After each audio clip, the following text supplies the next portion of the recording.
I'm Senator Robert Brown from Macon. And again, as I stand, I want to register my protest against the manner in which this has been organized and the exclusion of Democrats from the process. I'm Lowell Greenbaum, chairperson of the Richmond County Democratic Party, and I underline Senator Brown's concern that the Democrats have not been very involved in this. I have three major points in my testimony. However, I have to say that without even rough drafts of maps, of new maps, any testimony suffers. Point one, the 12th Congressional District has two major communities of interest that are closely aligned and should be kept in the 12th District. These are Richmond and Chatham counties. Voting history shows that these counties balance voters' interests with the other counties in the 12th District and provide a fair election for the voters in the district, and it has been well represented in Congress. Second point, the State House representation on the 120th, 121, 122, and 123rd have been excellent, and the same with the 22nd Senate District. So there's no reason not to maintain these districts as they are. The re-election of the representatives is proof enough. Point three, there should be a speedy procedure to receive public comments on draft maps of election districts. In fact, I'm surprised that various alternatives are not on display or made public before today. Accurate testimony is hard without them. Delay in producing maps could lead to the courts making decisions rather than legislators. I appreciate the hearing and you being here. Thank you. Thank you. The next name will be Bob Finnegan. Good afternoon. Again, my name is Terrence Dix, for the record, and I am a member of the Richmond County Democratic Party as well, and the three concerns that I have are as follows. We want to know, will the House leadership, will you commit to look at creating a bipartisan citizen commission that guarantees 45% minority population of Georgia is protected in the process? We think that, and we understand that Georgia's still under court order and the like, but the bottom line is that we, are concerned that that the community is going to be shut out and will not be properly heard. Also, a third concern that we have is that we don't know if anyone's begun the line drawing process or not, and if so, we want to know who's doing it and how can we monitor or better monitor the process as voters. And then thirdly, how will you be able to ensure that districts are not packed by a particular party guaranteed a seat at the expense of the other voters? And again, I know I come in as a partisan, and I love a good partisan tussle just as well as anyone.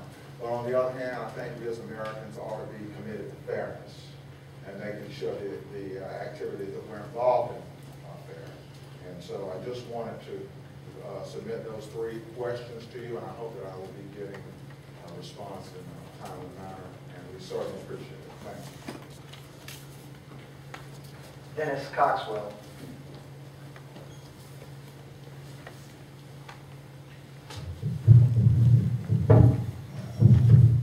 Mr. Chairman, Mr. Secretary, my name is Bob Finnegan. I'm the chairman of the Richmond County Republican Party. I thank you for the opportunity to speak tonight.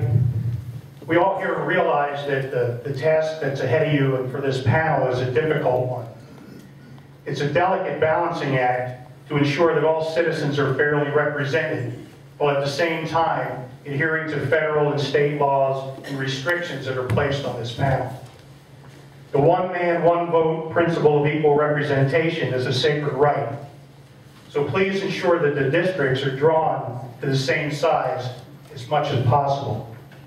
Districts should be structured so they do not carve up neighborhoods or separate groups of people living in an area that have similar interests.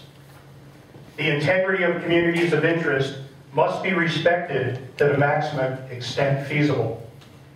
Communities that have similar issues, needs, and legislative concerns deserve representation from someone who lives locally and understands the needs of that community. This reapportionment effort shouldn't be about politics. It shouldn't be about power. It must be about people, about the fair representation of every citizen.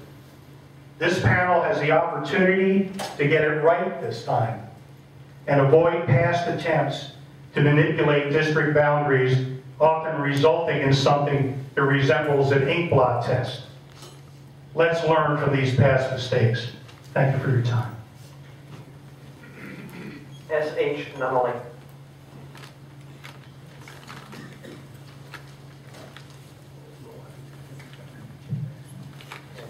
Have y'all excused me? I'm Dennis Coxwell. I'm from Warren County. I am the chairman of the Warren County Republican Party and immediate past chairman of the 12th Congressional District for the Georgia Republican Party. And Bob pretty well spoke to what I will speak for. I want to thank y'all for having these hearings. Some people think they'll call pony and dog shows, but I got, since the beginning of this country, and I believe it was,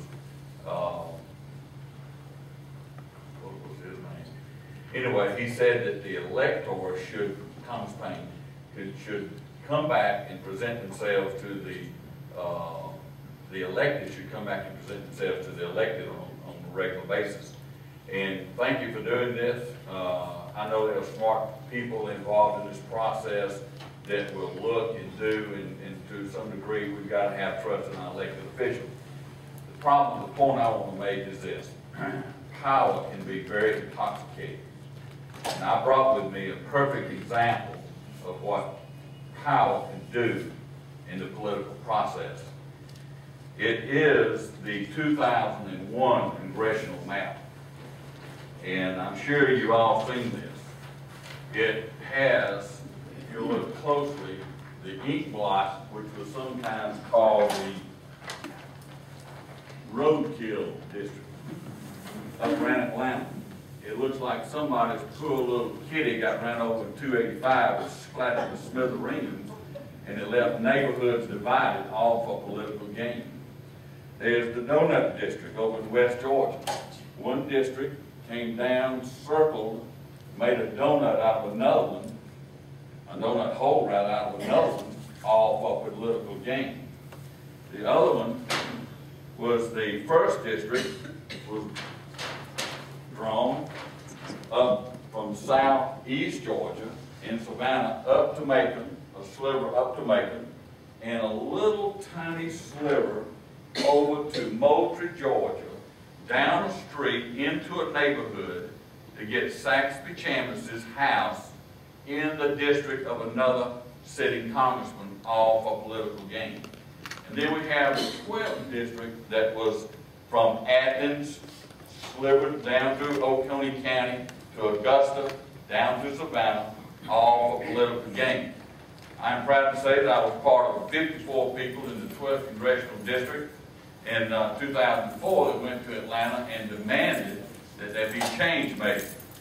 This is the do-wrong. I mean, this is the do-right way. This is the do-wrong way. And all I'm asking is that as y'all deliberate this, you look at these two examples right here, and this is not right, period. Time, sir. Thank you very much. I appreciate it. Do wrong, do right. I think we had a couple representatives come in the meantime. If y'all can stand and introduce yourself. Lee.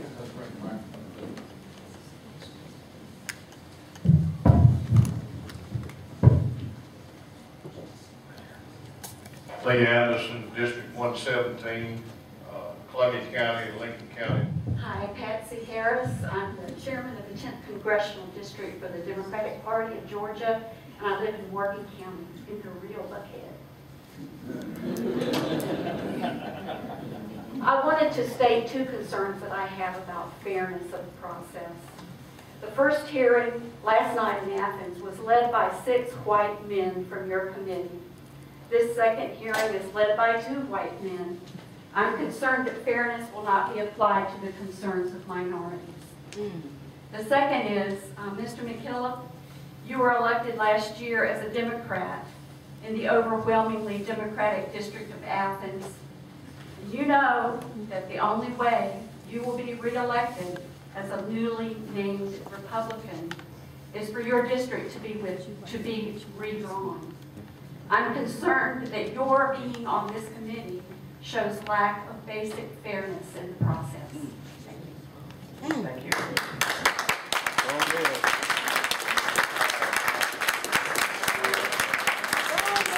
Now, Kelly Pearsons. Do I look scared? I am. I'm Sarah Calloway, and I'm a retired educator. I'm a member of the NAACP, and I'm also representing Alpha Kappa Alpha sorority. And I have some concern as a mother and as a retired educator. I am hoping that when this forum is over, when all 12 are over, that you will have a meeting to address members of the community like me, so we can understand what is going on. There's a lot of language that so many people do not understand. So we want you to break it down to the citizens of the community, so we will know what you're talking about. Also, I am concerned about in the redistricting principles, that how it will affect our schools, how it would affect our voting privileges, and also the economic effect that it will have on each community. And one question I want to ask is, when will the state establish or decide on the redistricting principles that will govern the going of the map? Thank you so much. Thank you. After Ms. Persons, we'll have Cleveland Osteen. Good evening, everybody. My name is Kelly Persons. I'm actually out of Gwinnett County, but I'm here with the League of Women Voters and the Georgia Redistricting Alliance. We've been watching this process since the session started back in January, at least I have, our organizations. We do have a couple goals with what we're trying to do, is make sure it's fair, as open as process, and also engage the public in it. That's a component that we are pushing for. We do have two concerns about this process. You know, redistricting is no longer under the Carl Vinson Institute to draw the lines. It was years ago when they did it. So now it feels that it has lost a layer of that academic integrity and also a layer of public access. There's also, you know, a pledge from the committees to be very nonpartisan or bipartisan as they go through this. But their general counsel that they've hired to usher them through this is also the same general counsel for the state Republican Party. We are concerned that that might be a conflict of interest down the road. We do want to encourage a significant public comment period after these maps are brought out to everybody. And then we also wanted to ask how the public can view these maps as the process is going along, since the redistricting office no longer serves the public. And that's all I have. Thank you. Joey Treta.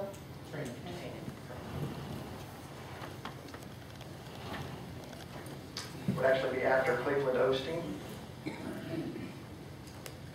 Okay. Mr. Treta. Hi there, and start. My name is Joey Trena.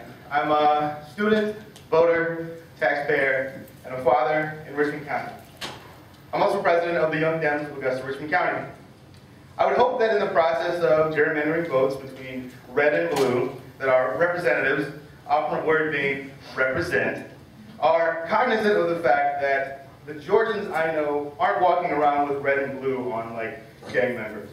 But aside from the two parties, of which one I remember, neither has a monopoly on the flag we pledge to that is red, white, and blue. In this democracy, there is a duty and responsibility to the needs of the citizen, and it is the citizen who should be deferred to in decision making. None of these maps here really defer to me necessarily. And in not knowing what your maps will look like, I don't get the feeling you care. But it's nice to be heard. I wish you could tell me something, but it is nice to have a hearing anyway. Now, with respect to the gentleman from the Republican Party who shunned the interest of political gain in redistricting, please don't pretend that political gain isn't on your mind when more and more pockets of Georgia are turning purple, if not blue. Yep. Just be real, as my generation might say. To the point earlier about the original Georgia Constitution in respect to one vote to one citizen. I think at the time of that Constitution, not all of us were valued at one whole vote. Without a clear idea of what these lines you'll be drawing will look like, I can't be certain that in 2011 we will all be given the same full representation, not just 2/3 or 7/8 or 8/7 or 14/20. So who will speak for the voters in your lines? Who will speak for the growing Hispanic voters in your lines? Who will speak for minorities? Who will speak for students? And if people in your lines, if you're not speaking for people in your lines, please give us another district. We could use some real representation. Thank you. So, okay.